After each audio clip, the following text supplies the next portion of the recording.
अच्छा, question number 12 इसी sheet का, charge particle P is situated in a vacuum at a distance x.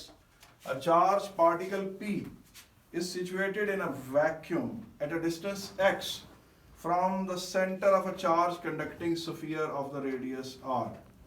For the particle P outside the for the particle P being outside the sphere, the charge on the sphere may be assumed to be a point charge at its center. उसने कहा कि आप इस sphere को ये assume करें कि ये अपने सेंटर पे यहाँ एग्जिस्ट करता है, यहाँ पर सारा चार्ज Q, और इसको बेशक आप छोटा Q कह लें, और ये भी पॉजिटिव है।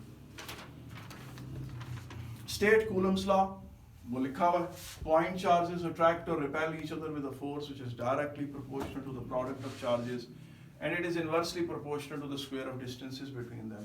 बेटा state Newton's law of gravitation, state Coulomb's law, ये कम से कम 10-10, 15-15 दफा पिछले 19 सालों में आ चुके हैं।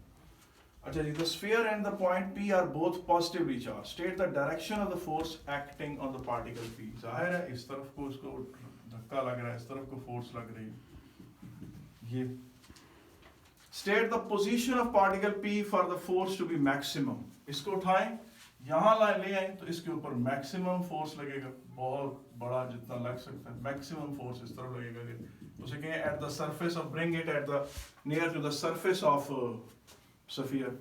अब एक बड़ी अजीब उसने रेशियो पूछी है, force determine the ratio of the force of the particle P at a distance x equal to r and then, यानी यहाँ पर, यहाँ इस जगह, इसका मतलब यहाँ रखें तो उसको जितना फोर्स लगेगा, और फिर 4r पे ले जाएं तो वहां कितना फोर्स, ज़ाहिर है वहां कम फोर्स लगेगा। तो उसने कहा जी कि determine the ratio force on P at x equal to r, force on P at x equal to 4r। तो ये किस तरह से होगा, ये देखिए,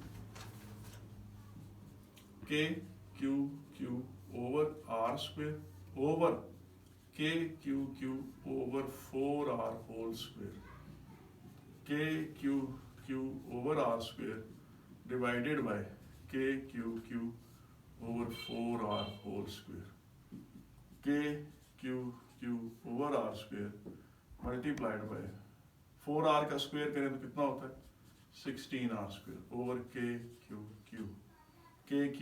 से कट गया r square से कट गया, 16 is the ratio, the value। इसका मतलब है कि आप डिस्टेंस 4r बढ़ाएंगे तो ये फोर्स 16 टाइम्स कम हो जाएगा।